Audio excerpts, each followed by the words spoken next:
Hello amazing people! Welcome back sa ating YouTube channel. So for today's video, as you can see, meron po tayong gamit-gamit na item for today.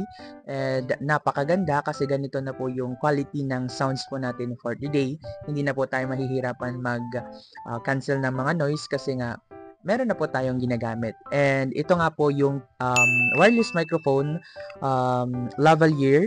Ayan, ito po yung item na yon. And na-purchase ko lang po ito ng 199 pesos and napakaganda kasi hindi ko akalain na ganito pala yung bibigay niyang or mapoproduce niyang sound quality ng kapag gamit mo tong item na to. And sa mga gustong mag-avail nito, ililink ko na lang sa comment box yung link nito and then pwede na po kayo mag-order po doon. Napakaganda. Pwede ko tong magamit sa future vlogs ko, sa mga interviews, mga ganyan, and sa lahat pa ng mga pwedeng gawing mga videos na pwedeng gamitan ng mic.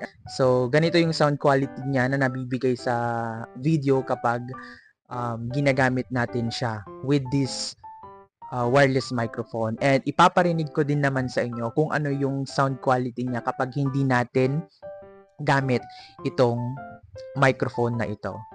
So ganito nga yung sound quality ng ating video kapag hindi po natin gamit itong wireless microphone po na ito. So wala po akong gamit-gamit na microphone ngayon.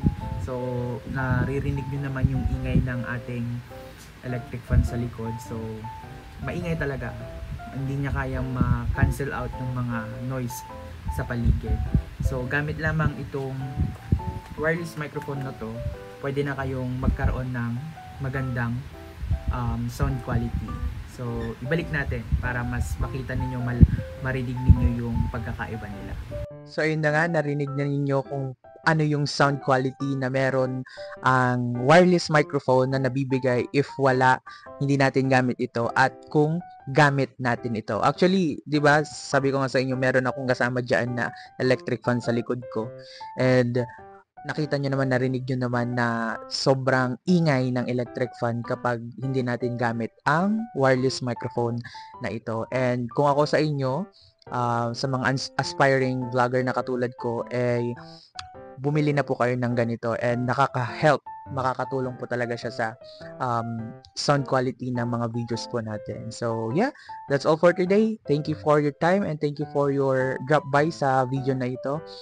Don't forget to like, share, and subscribe sa ating YouTube channel. And for more videos, please do subscribe po sa ating YouTube channel. Tulungan niyo po ako ulit makapag-reach ng another milestone sa YouTube channel po natin na ito. I'm so thankful lang po sa nakakamit po nating milestone sa ating YouTube channel. So yun, ingat po kayo palagi and have a good day. God bless.